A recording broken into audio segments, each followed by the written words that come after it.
둘, 셋, 넷. Assalamualaikum warahmatullahi wabarakatuh.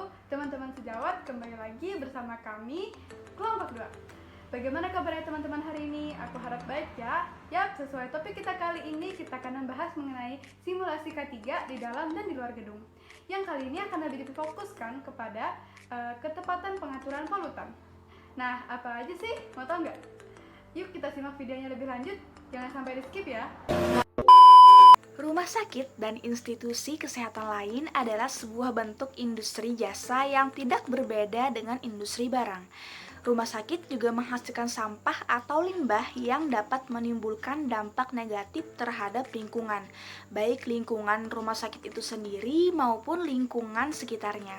Oleh karena itu, di dalam penyelenggaraan pelayanan kesehatan, rumah sakit perlu menerapkan upayanya untuk meniadakan atau mengurangi dampak negatif sekecil apapun, seperti pencemaran akibat pengelolaan dan pengolahan limbahnya yang tidak sesuai dengan prinsip-prinsip pengelolaan lingkungan secara menyeluruh, sehingga limbah yang mengandung polutan pun bisa memberikan dampak buruk bagi masyarakat sekitar.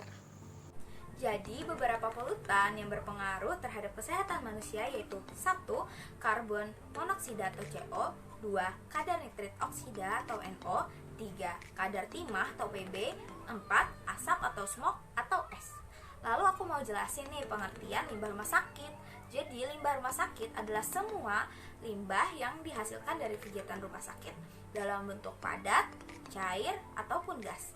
Limbah cair rumah sakit adalah semua air buangan termasuk tinja yang berasal dari kegiatan rumah sakit yang kemungkinan mengandung mikroorganisme, bahan kimia beracun, dan radioaktif yang berbahaya bagi kesehatan. Nah, tadi kan Ica udah jelasin tuh apa pengertian dari limbah rumah sakit. Aku lanjutkan ya. Limbah rumah sakit terdiri dari 3 kelompok, yaitu limbah padat, limbah cair, dan juga limbah gas. Fasilitas pengolahan limbah padat, setiap peralatan yang digunakan dalam pengolahan limbah medis mulai dari pengumpulan, pengangkutan, dan pemusnahan harus melalui sertifikasi dari pihak yang berwenang. Seterusnya, fasilitas pengolahan limbah cair. Limbah cair harus dikumpulkan dalam kontainer yang sesuai dengan karakteristiknya. Limbah cair yang berasal dari berbagai kegiatan laboratorium, dapur, laundry, toilet, dan lain sebagainya dikumpulkan pada sebuah kolam ekualisasi lalu dipompakan ke tangki reaktor untuk dicampurkan dengan gas ozon. Dan yang terakhir, fasilitas pengolahan limbah gas. Pembakaran tidak sempurna atau incomplete combustion akan terjadi apabila waktu tinggal lama dan temperatur pembakaran rendah pada ruang bakar yang dapat menyebabkan terbentuknya polutan yang menghasilkan dioksin dan furan. Jika dioksin dan furan berada di udara bebas dan terhirup oleh manusia, dapat mengganggu sistem pernapasan. Berbahaya sekali ya penjelasan dari Indah tadi bisa kita dengarkan. Karena dioksin dapat mengendap dalam tubuh manusia yang juga menyebabkan kanker. Nah, selanjutnya aku mau jelasin nih tentang pengendalian dampak negatif dari polutan. Pada dasarnya, peningkatan berbagai kadar polutan tersebut berkolerasi linear positif terhadap peningkatan volume lalu lintas. Oleh karena itu, secara teknis, strategi yang harus diterapkan adalah membatasi volume lalu lintas di kawasan-kawasan padat lalu lintas dengan durasi kemacetan lebih dari 3 jam untuk setiap periode jam sibuk hariannya. Pilihan atau jenis teknik pembatasan volume lalu lintas tentu saja harus disesuaikan dengan karakteristik arus lalu lintas, jenis dan komposisi kendaraan, serta durasi dan frekuensi kecepatan harian dan tata guna lahan. Jenis, jumlah, dan skala serta sebaran atau kepadatan lokasi, aktivitas sosial, ekonomi, pemicu tarikan, dan bangkitan perjalanan dominan di setiap kawasan. Nah, ada 3 nih pengendaliannya. Yang pertama, pengendalian pada sumber pencemaran. Yang kedua, pengendalian pada penerima polutan. Yang ketiga, pengendalian kualitas lingkungan di lokasi tercemar. Nah, ada 3 nih teknik pengelolaan yang sesuai untuk tiap strategi yang dimaksud Erga tadi.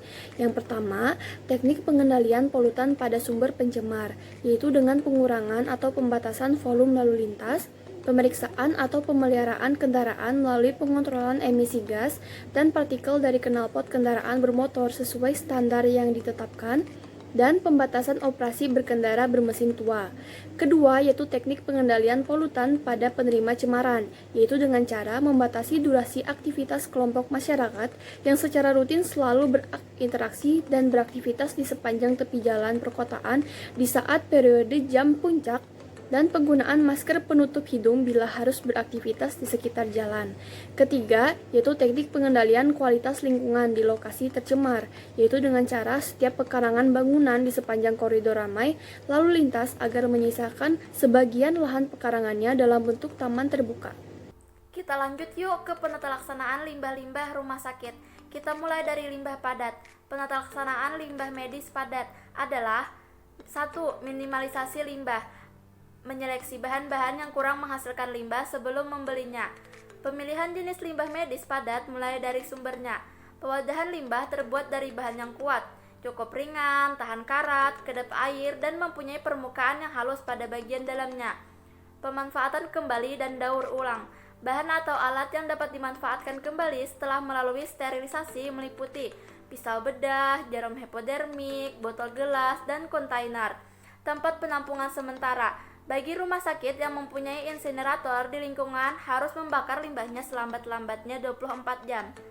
Bagi rumah sakit yang tidak mempunyai insinerator, maka limbah medis padatnya harus dimusnahkan melalui kerjasama dengan rumah sakit lain atau pihak yang mempunyai insinerator. Selanjutnya, transportasi.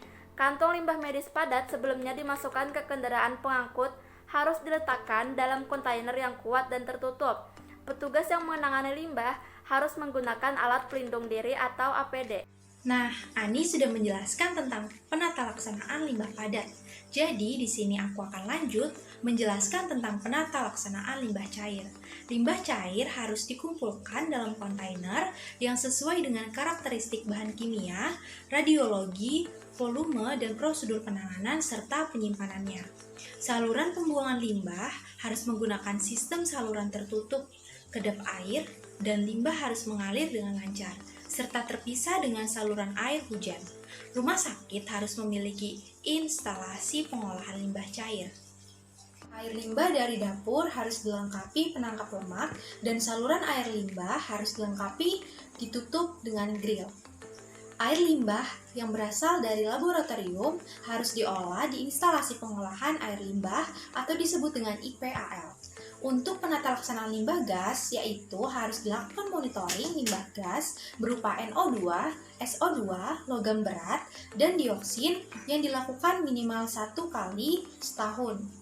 Suhu pembakaran minimum yaitu 1000 derajat Celcius untuk pemusnahan bakteri patogen, virus, dioksin, dan mengurangi jelaga.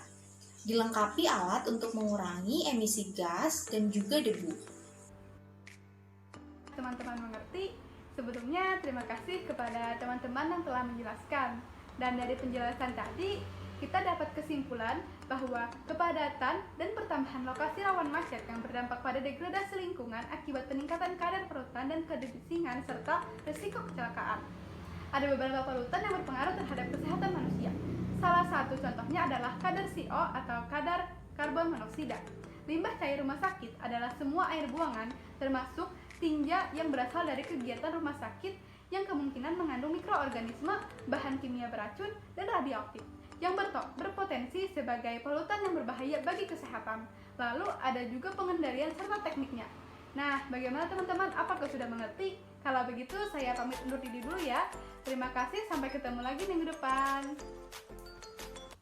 I'm saying bye to all the lies and all the times you cried, saying that I wasn't right, yet I was right by your side. You manipulator, playing games, your friends commentators, and I don't know what you say about our private conversations, but it's got them hating. Thanks to all the rumors you be claiming, it's cool, I'm done with you, so they